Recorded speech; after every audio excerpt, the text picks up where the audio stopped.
अस्सलाम वालेकुम, मैं हूं मुनीज़े जहांगीर। नाजरीन, स्पॉटलाइट में आज बात होगी सियासत के खेल से हटकर उस खेल का जिक्र करेंगे जो इस कौम के दिलों में बसता है, लेकिन लगता है कि उस खेल के साथ भी खिलवाड़ हो रहा है, वो भी मुसलसल। यहां बात हो रही है क्रिकेट की, उस क्रिकेट की जिसके मैदान में पाकिस्तानी टीम कभी अर्श पर होती है और होती थी बल्कि, और अब वही टीम फर्श पर जा लगी है। हालिया दिनों में होने वाली ऑस्ट्रेलिया के साथ सीरीज ने इस टीम और हमारे खिलाड़ियों की कली मुकम्मल तौर पर खोल दी है। बैटिंग, बॉलिंग या फील्डिंग, हर शोबे में ही हमारी टीम की कारकर्दगी मायूस कुन रही है। किसी को जिम्मेदार ठहराना तो क्या, किसी को जिम्मेदार ठहराएं, क्या कप्तान को जिम्मेदार ठहराएं, खिलाड़ियों को, कोच को, सिलेक्टर को या मैनेजमेंट को? इसका जवाब जानने के लिए आज हमारे साथ एक मोअज़्ज़ज़ पैनल मौजूद है। सरफराज नवाज साहब हैं, आप अपनी राइट में एक स्टार हैं, साबिक क्रिकेटर हैं, आप किसी भी तारुफ के वो नहीं हैं। और हमारे साथ जल्द होंगी लीना मोइन अजीज साहिबा, आप क्रिकेट की तज्ज़ियाकार हैं और क्रिकेट के साथ साथ आप पाकिस्तान की पहली खातून क्रिकेट कमेंटेटर भी हैं। इसके साथ शरीक है साबिक टेस्ट क्रिकेटर स्टूडियोज के अंदर एहतशामुल हक साहब, और लाहौर से हमें ज्वाइन किया खालिद महमूद साहब ने। आप पाकिस्तान क्रिकेट बोर्ड के साबिक चेयरमैन रह चुके हैं। सबसे पहले सरफराज नवाज साहब, आपसे मैं शुरू करती हूं, चूंकि जो हमारी बैटिंग रही है वो कई दिहाइयों से मायूस कुन रही है और हम एक डिफेंस की पोजीशन पे आके खेल रहे हैं, बहुत डर डर के खेल रहे हैं, जबकि बाकी टीमें तो बहुत आगे निकल गई हैं। आप कैसे देखते हैं? मुनीज़ा, आपने बिल्कुल ठीक बात की है कि डर डर के खेलते रहे हैं। और आप देखें कि अगर आप ऑस्ट्रेलिया में देखें तो इतना स्लो खेलते रहे हैं, जहाँ के ऑस्ट्रेलियन बड़ा अटैकिंग क्रिकेट खेलते हैं, इसलिए वो ज़्यादा जीते हैं। बॉलरों ने एक तो लाइन और लेंथ अच्छी नहीं रखी, कैप्टनसी बड़ी पुअर रही है, उसके बाद फील्डिंग इतनी पैथेटिक रही है। कैचिंग की बात कर लें, ग्राउंड फील्डिंग की बात कर लें, उसके बाद फिजिकल फिटनेस प्लेयरों की देखें, जहां ऑस्ट्रेलियन 1 के 2 रन लेते थे, ये 2 के 1 रन लेते रहे हैं। यहीं 30-40 रन का तो यही फर्क पड़ता है। उसके बाद फिर दूसरा कैचिंग पोजीशन देख लें, और 5-5, 6-6 कैच एक मैच में ओडीआई में छोड़ना कोई मजाक की बात नहीं है। और लोग तो कहते हैं कि कैचेस विन मैचेस, तो हमने तो बहुत सारे कैचेस छोड़े हैं इसके अंदर। तो ये वो आप हैरान होंगे कि आखिरी 2 मैचेस में ओडीआई में पाकिस्तान की फील्डिंग को देखकर ऑस्ट्रेलिया की भी फील्डिंग ऐसी हो गई, वो भी 2-3-4 कैच छोड़ने लगे। हमें बड़ी हकीकत पसंदी से जायजा लेना चाहिए कि पाकिस्तान का जो मौजूदा स्क्वाड न्यूजीलैंड या ऑस्ट्रेलिया में था, इसमें हमारे पास पावर हिटर्स थे कौन? एक शर्जील खान जो ऑन साइड का प्लेयर है, अपिश स्ट्रोक्स खेलता है, या किसी हद तक सरफराज जिसकी वालदा अलील हुई और वो वतन वापस आ गया। तो हमारे पास कोई भी एक भी पावर हिटर ऐसा नहीं जिस पर हम भरोसा कर सकें, डिपेंड कर सकें, जिस तरह दुनिया की दूसरी टीम्स के पास पावर हिटर्स मौजूद है। तो हमारे पास एक तो पावर हिटर्स की कमी थी। और जो पाकिस्तान की टीम है, जो वनडेज के हवाले से मैं एक बात कहना चाहूंगा कि अभी तक ये 90 की दहाई वाली क्रिकेट खेल रहे हैं कि 270-80 रन की और शायद मैच जीत जाएंगे। आज की जो बड़ी क्रिकेट है, जो इंटरनेशनल क्रिकेट है, उसमें 300 से ज्यादा रन बनते हैं और 300 से ज्यादा रन चेज होते हैं। बिल्कुल। और अभी हमने इंग्लैंड वर्सेस इंडिया जो हाई स्कोरिंग मैचेस देखे हैं, वो सबके सामने, फिर न्यूजीलैंड वर्सेस ऑस्ट्रेलिया जो सीरीज है वो भी सबके सामने है। तो ये सिचुएशन है। हमारी टीम सिलेक्शन ठीक नहीं थी, हमारे जो कोचेस वहां पर मौजूद थे उनकी जो परफॉर्मेंस है उस पर एक बहुत बड़ा सवालिया निशान है। एहतशाम साहब जिस तरह कह रहे हैं कि जी कोचेस की वहां पे भरमार है, उसके ऊपर तो कोई सवालिया निशान नहीं करता। और ये भी बताइए कि जो हमारे सिलेक्टर हैं वो तो एक आला बैट्समैन है, इंजमामुल हक साहब, तो आपको नहीं लगता था कि मेयार सिर्फ प्लेयर्स का नहीं देखना चाहिए, सिलेक्टर्स का भी देखना चाहिए, कोचेस का भी देखना चाहिए? वहां पे भी एक प्रॉब्लम है। खालिद साहब, बात की है, मैंने बड़ी तवज्जो से बातें सुनी हैं सरफराज नवाज साहब की और एहतशाम साहब की। दोनों ने टीम की जो बज़ाहिर देखने में ख़राबियाँ नज़र आती हैं उनके बारे में अपने ख़यालात का इज़हार किया है। मैं इससे एक इजाफ़ा करना चाहता हूँ कि दरअसल ये हमारी टीम ऑस्ट्रेलिया या न्यूज़ीलैंड जाकर नहीं हारी, हमारी टीम जो है ये घर से ही हारी हुई गई थी। और हारी हुई इसलिए गई थी कि जो एक ऐसा क्रिकेट बोर्ड है इसके ऊपर मौजूद, जो एक खौफज़दा क्रिकेट बोर्ड है, जो अदम तहफ़्फ़ुज़ का शिकार क्रिकेट बोर्ड है, जिसकी सारी दुनिया में हर मामले में जग हसाई होती रहती है। आपने देखा होगा कि जब ये लोग गए थे मुंबई में, हमारे चेयरमैन साहब शहरयार खान, और उनके साथ क्या वहाँ मामला हुआ था, बड़ी दुख भरी दास्तान उन्होंने सुनाई थी। और फिर वर्ल्ड कप के बाद जो कुछ उनके साथ मामला हुए, बड़ी उन्होंने कोशिशें करके अपने आप को अपने ओहदे पे कायम रखा। तो जो इस किस्म का क्रिकेट बोर्ड हो और इस किस्म की मैनेजमेंट हो, वो पूरी की पूरी टीम को भी अदम तहफ़्फ़ुज़ का शिकार कर देती है, पूरी की पूरी टीम को भी खौफ का शिकार कर देती है। और मेरे ख्याल में जैसे वहाँ जाके बैटिंग हुई, और ठीक कह रहे हैं सरफराज भी, क्योंकि ऑस्ट्रेलिया की विकटें रवायती तौर पे बड़ी तेज़ भी होती हैं, उनमें बाउंस भी होती है, लेकिन ये विकटें सिर्फ ऐसी थी कि बाउंस मुनासिब बाउंस थी, बैट जो था, गेंद जो था बल्ले पे आता था और बड़े बड़े स्कोर हो सकते थे। आपने इन्होंने दो मिसालें दी हैं, यूनुस खान की भी और अजहर अली की। असद शफीक की मिसाल देनी भी चाहिए, जिन्होंने एक रिकॉर्ड किस्म का स्कोर वहाँ पे बनाया, 450 रन। तो हर चीज़ हो सकती थी, लेकिन टीम पहले से ही हारी हुई थी, ज़हनी तौर पे उनको तैयार नहीं किया था। एक ऐसा हवा बना के पेश किया जाता है ऑस्ट्रेलिया को भी और न्यूजीलैंड को। मैं यहाँ भी ये भी आपको बता दूं कि ये ऑस्ट्रेलिया की कमज़ोर तरीन टीम है जो पिछली कई डेकेड्स में देखने में आ रही है, कमज़ोर तरीन टीम है। खालिद साहब, आपने एक इम्पोर्टेंट पॉइंट रेज किया है। आपने ये कहा है कि मैनेजमेंट के अंदर जो मिसमैनेजमेंट हो रही है उसका असर प्लेयर्स के ऊपर हो रहा है। हमने देखा है कि जी हर फॉर्मेट का एक अलग कैप्टन है। लीना, आप क्या समझती हैं कि ये एक सही स्ट्रैटेजी है या एक ही कैप्टन होना चाहिए सब फॉर्मेट्स का, ताकि एक सिमत जो है वो एक ही तरफ चले? आपका क्या ओपिनियन है इसके ऊपर? देखिए, पाकिस्तान क्रिकेट का जो कल्चर है ना, it is different than other countries. दूसरे मुल्कों में लोग अब कैप्टन के साथ जो है कोऑपरेट करके चलते हैं। अगर 3 डिफरेंट कैप्टन हैं तो 3 डिफरेंट कैप्टन के साथ चल जाएंगे। यहाँ पर एक ही कैप्टन के साथ हमारी मिसालें बड़ी मौजूद हैं माजी में, उनके खिलाफ रिवॉल्ट होने की, इमरान के, मियादाद के, वसीम के। तो जब इतने स्ट्रॉन्ग कैप्टन के साथ रिवॉल्ट हो सकती है, तो जब 3 आप मसले खड़े करेंगे अपने लिए, तो वो आपके लिए जाहिर है मुसीबत ही पैदा करेंगे। तो मेरा पर्सनल ख्याल है, कीपिंग इन माइंड हमारा क्रिकेट कल्चर और हमारा पास्ट माजी माइंड में रखते हुए, मेरे ख्याल में अच्छी चॉइस है इस वक्त कि हम एग्रेसिव एक कैप्टन के साथ जाएं, सरफराज के साथ, जो कि आपके कैप्टन होना चाहिए, अंडर 19 आपको बता चुके हैं। और अच्छा, उन्होंने, मैंने पिछला PSL कवर किया था दुबई में जाके, तो मैंने देखा था कि क्वेटा ग्लैडिएटर्स के साथ भी अच्छी कप्तानी उन्होंने की, एक कमजोर टीम को वो फाइनल तक लेके गए। लेकिन जहाँ पहले जब कोच की बात करी थी, थोड़ी सी मैं उस पर ऐड करना चाहूंगी कि मैं PSL मैंने कवर किया था पिछले दफा, और मैं वहीं 50 वारे रखती हूँ। ये जो मिक्की आर्थर हैं, जब ये कराची की टीम को हैंडल नहीं कर सके, तो किस सिलसिले में इन्होंने इनको पाकिस्तान का कोच बना दिया? अपॉइंटमेंट ही गलत हुई है। मगर आपने जो एक इम्पोर्टेंट बात की है, मैं चाहती हूँ कि मैं सबसे उसके ऊपर एक ओपिनियन ले लूँ, फिर मैंने वक्फे पे जाना है। सरफराज साहब, एक ही कैप्टन होना चाहिए सारे फॉर्मेट्स का, आपका क्या ख्याल है? नहीं लीना, आप ये कह रही हैं एक कैप्टन से मामला नहीं चलता। एक कैप्टन के ऊपर तीनों फॉर्मेट के ऊपर इतना प्रेशर पड़ जाएगा कि वो बर्दाश्त करना इतना आसान नहीं होता। मैं समझता हूँ कि सरफराज को T20 और वनडेज का कप्तान बना दिया जाए, ये मुनासिब फैसला होगा। और टेस्ट के लिए किसी और प्लेयर को अजहर अली टेस्ट में जा रहा है, बैटिंग परफॉर्मेंस कर रहा है, उसको टेस्ट का कप्तान बना दें। ODI देखिए, ODI में इसलिए वो फेल हुआ है, एक तो वो खुद अनफिट हो गया, उसके बाद जो पाकिस्तान के बॉलर्स थे उन्होंने क्या बॉलिंग की है, they bowled for the other team. उन्होंने ना तो कोई लाइन और लेंथ रखी है, वेवर्ड बॉलिंग करते रहे हैं और 350-400 पौने 400 रन करवाते रहे हैं। अब कैप्टन वहाँ क्या करे?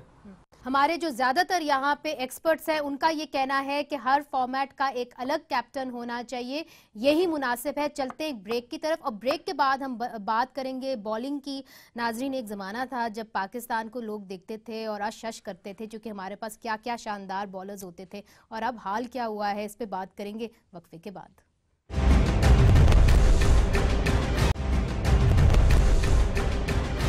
वेलकम बैक नाजरीन। आज स्पॉटलाइट में बात हो रही है क्रिकेट की, सियासत की नहीं। हमारे साथ सरफराज नवाज साहब हैं और हमारे दीगर मेहमान हैं। पहले मैं आपका इंट्रोडक्शन करा चुकी हूँ, एहतशाम साहब, लीना साहिबा और खालिद महमूद साहब हमें लाहौर से ज्वाइन कर रहे हैं।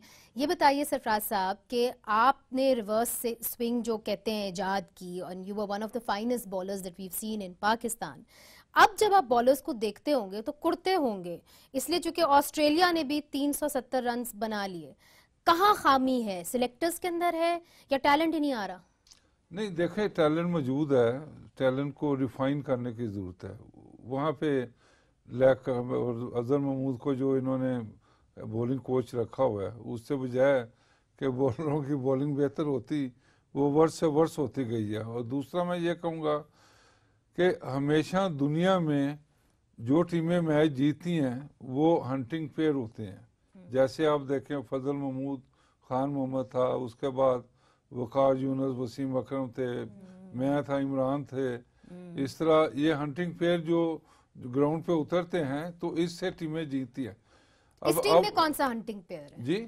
इस टीम में आपको हंटिंग पेयर नजर आ रहा है? तो मेन हंटिंग उन्होंने रखा हुआ है आमिर को, जो मिजरेबली फेल्ड। उससे पहले अगर टेस्ट मैचेस की बात कर लें एज ए स्पिनर, तो यासर शाह था, उसने भी तबाही की। पाकिस्तान की बॉलिंग ऐसी बुरी की कि ऑस्ट्रेलिया ने ऑस्ट्रेलिया ने, अब आप देखें, पाकिस्तान की उन्होंने 60 विकेट्स ली हैं तीन टेस्ट मैचेस में, और पाकिस्तान ने मेरा ख्याल 26 या 28 विकेट ली हैं। यहाँ देखें कितना फर्क पड़ गया कि पाकिस्तान की बॉलिंग नजर नहीं आ रही। मगर एहतशाम साहब ये बताइए, क्या इस तरह के जो हंटिंग पेयर्स जिस तरह सरफराज साहब बता रहे हैं, क्या मैनेजमेंट बनाती है, उसके अंदर मैनेजमेंट मदद लेती है, लीड देती है, या खुद ही बन जाते हैं ये? नहीं, इसमें आपस में भी इक्वेशन डेवलप होती है, लेकिन इसमें पाकिस्तान क्रिकेट बोर्ड का बहुत बड़ा किरदार होता है, बहुत बड़ा रोल होता है। लेकिन अनफॉर्चुनेटली जो हमारे बॉलर्स न्यूजीलैंड में और ऑस्ट्रेलिया में जिस तरह वो एक्सपोज हुए हैं, उनमें तो इतनी सलाहियत नहीं है, इतनी सकत ही नहीं है कि वो एक इनिंग्स में जो 10 खिलाड़ियों को आउट करना होता है वो कर सकें। जहां तक मेरी मेमोरी काम करती है, एक मरतबा हमने ऑस्ट्रेलिया के 10 विकेटें ली थी, उसके बाद हमारे बॉलर्स 10 खिलाड़ी आउट नहीं कर सके, और इसमें आमिर को बहुत ज़्यादा हुआ बना दिया गया था। और जब वो इंग्लैंड जा रहा था तो ये कहा गया जी कि वो नोच लेगा वहां पर इंग्लैंड के बैट्समैनों को, दबोच लेगा, पता नहीं क्या क्या जुमले कहे गए। तो वो उसने क्या नोचा, क्या वहाब रियाज साहब की भी परफॉर्मेंस बिल्कुल अच्छी नहीं आप रही देखें ना, उम्मीद लगाई हुई नहीं देखिए, वहाब रियाज तो एक स्पेल की वजह से खेल गया ना क्रिकेट, जो उसने शेन वॉटसन के खिलाफ किया था 2015 के वर्ल्ड कप में। हमारे यहाँ जो उसके वजह से लोग कहते हैं निकल नहीं पाए वो। हमारे यहाँ जो अफसोसनाक मामला है कि एक परफॉर्मेंस खा वो बैट्समैन दे या बॉलर दे, उस परफॉर्मेंस की बुनियाद पर वो साला साल क्रिकेट खेल जाता है। ये हमारी बड़ी बदकिस्मती है, और दूसरी नेशंस ऐसा नहीं करती। आप देखिए, ऑस्ट्रेलियंस अपने मेन प्लेयर्स को रेस्ट दे रहे हैं और दूसरे प्लेयर्स को वो चांस दे रहे हैं, उनके पाइपलाइन में जो है और प्लेयर्स मौजूद है। तो हमारे वहां पर आमिर भी बुरी तरह से नाकाम रहा है, फ्लॉप रहा है, वहाब रियाज भी रहा है, और इसके अलावा सुहेल खान भी रहा है, राहत अली भी रहा है। तो जितने भी हमारे फास्ट बॉलर्स वहां पर मौजूद थे वो सब के सब नाकाम रहे। अब सबसे ज्यादा प्रेशर यासिर शाह पर आ गया था, क्योंकि माजी में हमने सईद अजमल की वजह से मैचेस जीते, माजी में हमने अब्दुल रहमान की वजह से मैचेस जीते, स्पिनर्स की वजह से, क्योंकि एक जमाना था कि फास्ट बॉलर्स में पाकिस्तान डोमिनेट करता था, लेकिन उसके बाद स्पिनर्स ने डोमिनेट करना शुरू किया, और फिर यासिर शाह की बदौलत भी हमने बहुत से मैचेस जीते। लेकिन यासिर शाह ऑस्ट्रेलिया में वैसी परफॉर्मेंस नहीं दे पाया जैसी उससे तवक्को की जा रही थी। तो हमारी जो बैटिंग है, हमारी जो बॉलिंग है, और सबसे पैथेटिक जो है वो हमारी फील्डिंग है। मैं तो कहता हूं ये इस गरीब मुल्क का लाखों रुपया जो कोचिज को दिया जा रहा है, उनसे पूछा जाए कि आप पे मैं आऊंगी, मगर पहले बॉलर्स पे तो बात मुकम्मल करें, क्योंकि आपने ये कहा कि देखें कि उनकी परफॉर्मेंस इतनी बुरी थी कि हम क्या उनसे उम्मीद करते हैं। मगर जब परफॉर्मेंस होती है, आप क्या समझते हैं जातियात पे होती है, या आप समझते हैं कि कलेक्टिव फेलियर है? कहेंगे, हम तो कहेंगे कि जी कलेक्टिव फेलियर है, मगर हमने पहले भी देखा है कि मैनेजमेंट इतनी अच्छी नहीं रही, बल्कि इससे भी कम पैसे होते थे, उसके अंदर फिर भी हमारे बॉलर्स परफॉर्म कर लेते थे। आपने ट्रैवल किया टीम के साथ, I mean what's your experience? देखिए, मुझे लगता है कि जो लेंथ इन्होंने ऑस्ट्रेलिया में न्यूजीलैंड में बॉल की, वो मैं तो हमेशा बहुत बड़ी एडवोकेट हूँ फुलर लेंथ की। इन्होंने बॉल को पीछे बॉल किया, बहुत शॉर्ट बॉलिंग की, जिसकी वजह से जो एजेस निकलती हैं, जब आप फुल बॉल करते हैं, आप बैट्समैन को ड्राइव कराते हैं, एजें निकलती हैं कीपर स्लिपों के पास, वो कम निकली। जब इन्होंने बॉल थोड़ा बहुत फुल किया, जो कि मेरी नजर में बहुत कम इन्होंने किया, लेंथ थोड़ी सी शॉर्ट रखी इन्होंने, जब फुल की तो पीछे स्लिपों में कैच नहीं पकड़े गए।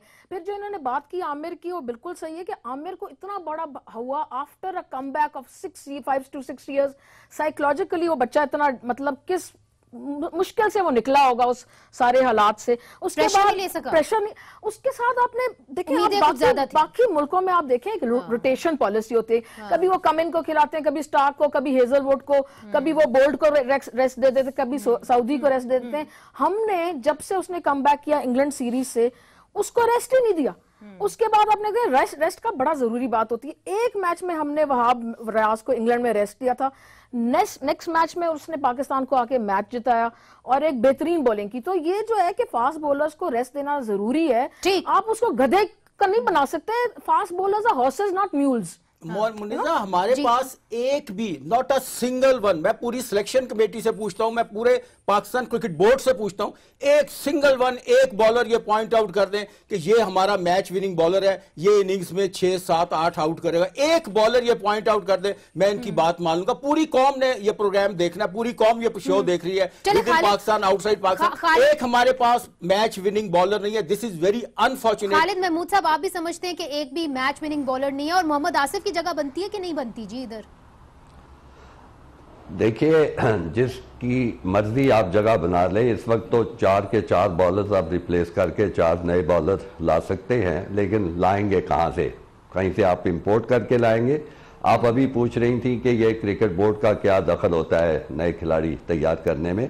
क्रिकेट बोर्ड का यकीनन ये दखल होता है कि वो उन फोरम्स को, उन इदारों को सपोर्ट करता है जहां पे ये खिलाड़ी तैयार होते हैं, और वो अदारे हैं, आपके पास सारे आपके बड़े माहिर लोग बैठे हैं, वो अदारे हैं हमारे क्लब।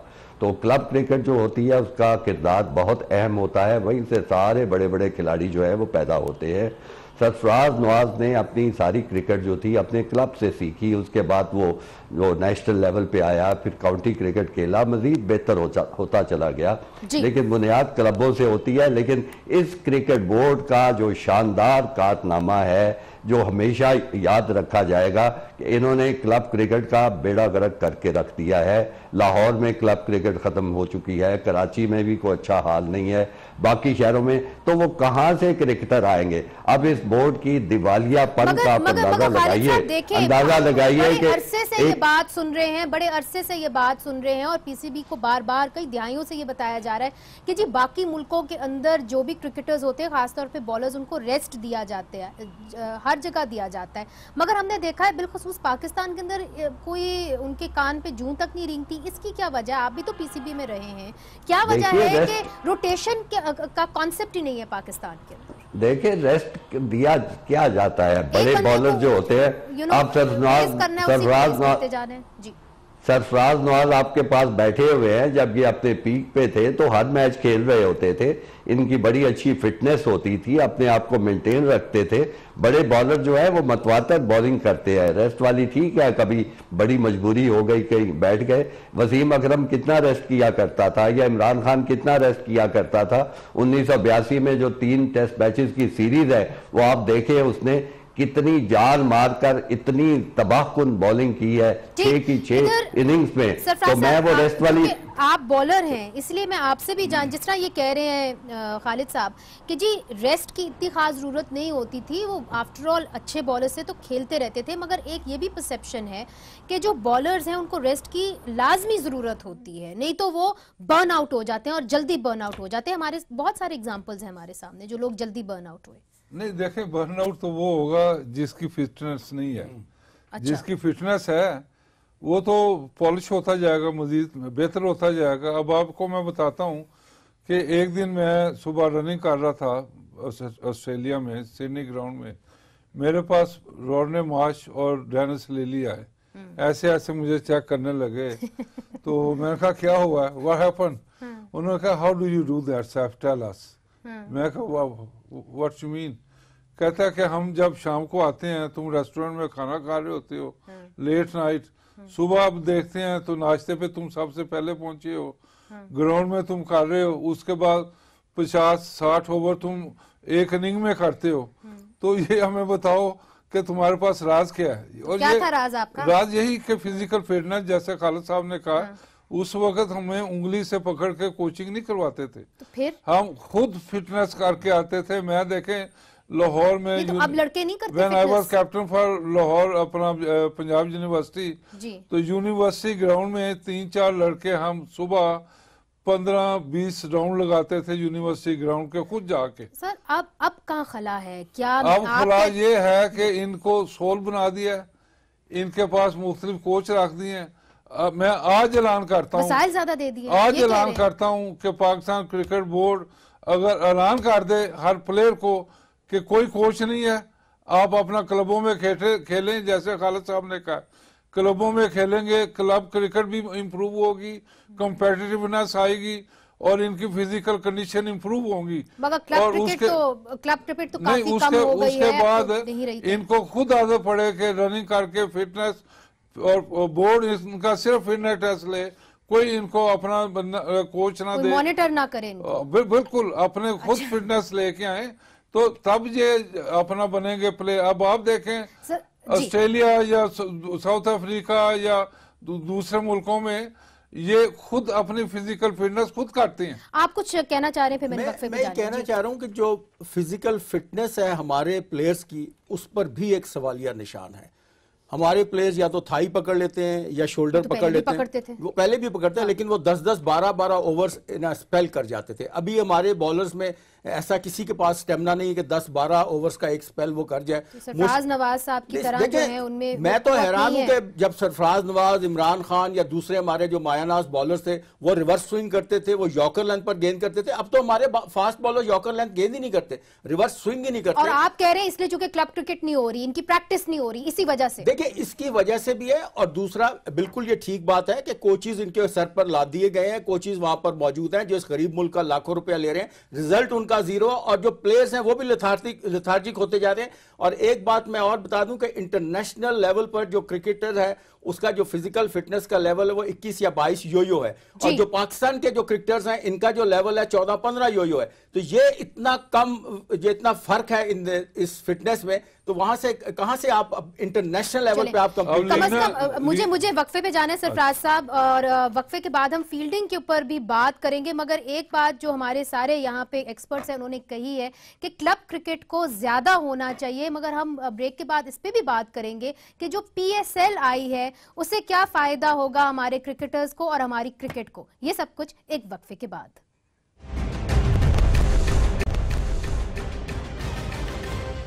Welcome back. बात हो रही है क्रिकेट की। लीना ये बताइए कि ब्रेक से पहले हमने कहा कि जी क्लब क्रिकेट एक जमाने में बहुत ज्यादा होती थी, प्रैक्टिस बहुत ज्यादा होती थी, इसकी वजह से क्रिकेट भी हमारी बेहतर होती थी, क्रिकेटर्स भी बेहतर होते थे, मगर अब वो नहीं रही। तो अब जो बैनुल अक़वामी क्रिकेट भी यहाँ पे बंद हो गई है, तो आप क्रिकेट का क्या फ्यूचर देख रही हैं? चूंकि एक तरीके से बैनुल अक़वामी क्रिकेट बंद हो गई, PSL शुरू हो गई। PSL वो जगह बना पाएगी जिससे क्रिकेट को फायदा हो जाएगा और क्रिकेटर्स जो है हमारे मजीद एक्टिव हो जाएंगे? देखिए PSL का फायदा अभी नहीं, 4-5 साल बाद होगा, वो भी लिमिटेड ओवर क्रिकेट में। टेस्ट क्रिकेट का उसको कोई फायदा नहीं होने लगा। और PSL की एक बड़ी मजेदार बात है कि कल मैं एक प्रोग्राम सुन रही थी, तो मैं सुन रही थी कि जो इस वक्त हमारे 10 टॉप परफॉर्मर्स हैं डोमेस्टिक क्रिकेट में, उसमें से 9 तो PSL में है ही नहीं। तो PSL में एक ये भी रूल बनाना चाहिए कि जब आप सारे वक्त कहते रहते हैं कि यार आप डोमेस्टिक में परफॉर्म करें तो आपको चांस मिलेगा, तो आपका जो प्रीमियर टूर्नामेंट है PSL, उसमें तो आपके डोमेस्टिक परफॉर्मर्स को चांस ही नहीं मिल रहा। और वो ये कंपलसरी करना पड़ेगा कि आपके जो 10 वनडे के बेस्ट बैट्समैन, क्यों नहीं मिल रहा चांस? इसलिए कि देखिए ना, वो कमर्शियल एक एंटरप्राइज है, उसमें जो टीम्स हैं वो लोग खरीदती हैं, वो समझते हैं जो उनको फायदा पहुंचाएगी। उसमें पाकिस्तान का फायदा कोई नहीं देख रहा था, बिकॉज पाकिस्तान का फायदा तो जब ही देखा जाएगा ना जब डोमेस्टिक प्लेयर्स को चांस मिलेगा।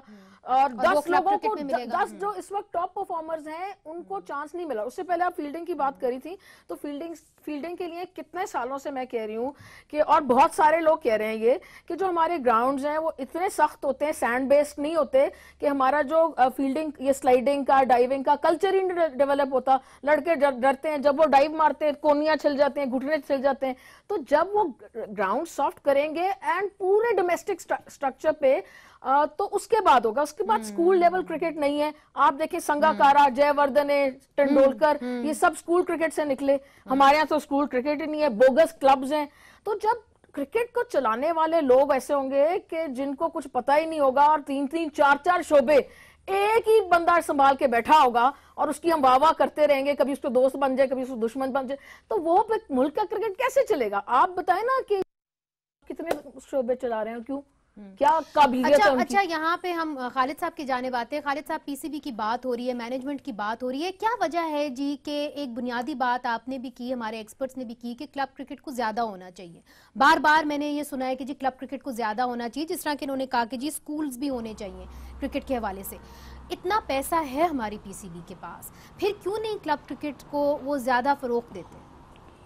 वो इसलिए फ़रोग नहीं देते कि उनकी सोच है, उनकी कोशिश है कि किसी तरह बैनुल-अक़वामी सतह पर कोई बड़े मैचेस जीत जाएं, कोई बड़े कारनामे कर लें, वहाँ जहाँ से उनको ग्लैमर मिलता है, जहाँ पे उनको टेलीविज़न कवरेज मिलती है, जहाँ से पे उनकी वाह-वाह हो सकती है। उनकी तमाम की तमाम तवज्जो उस सर्कस पे है जो वो करना चाहते हैं। तो लिहाजा जो ग्रॉस रूट लेवल पे जो बुनियादें हैं क्रिकेट की, जिनसे खिलाड़ी पैदा होते हैं, जिनसे टेम्परामेंट बनता है, जिनसे अच्छी रवायात जन्म लेती हैं, चूँकि वो ख़ुद क्रिकेट से उनका कभी ताल्लुक़ नहीं रहा, ना वो ख़ुद बड़े ग्रेड की अच्छे ग्रेड की क्रिकेट खेले हैं, ना क्रिकेट एडमिनिस्ट्रेशन से कभी वो वाबस्ता रहे हैं, तो उनको पता ही नहीं है कि क्लब क्रिकेट की अहमियत क्या है, फर्स्ट क्लास क्रिकेट की अहमियत क्या है। अभी आप सवाल पूछ रही थी कि पीएसएल से क्या फ़ायदा पहुंचेगा पाकिस्तान क्रिकेट को।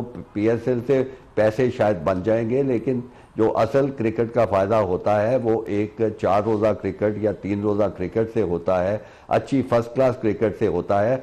खिलाड़ी का टेम्परामेंट होना बहुत ज़रूरी है। आप देखें कि हमारे खिलाड़ी जिनमें अच्छी टैलेंट है, सलाहियत है, लेकिन उनमें वो जो एक प्रेशर लेने की कुव्वत है वो नहीं है। ज़रा भी मुश्किल वक्त आता है वो हिम्मत हार जाते हैं। तो ये तमाम चीज़ें ख़त्म होती जा रही हैं, और अगर ये लोग मज़ीद कुछ अर्सा रहे तो क्रिकेट जो है वो बिल्कुल ही ख़त्म हो जाएगी।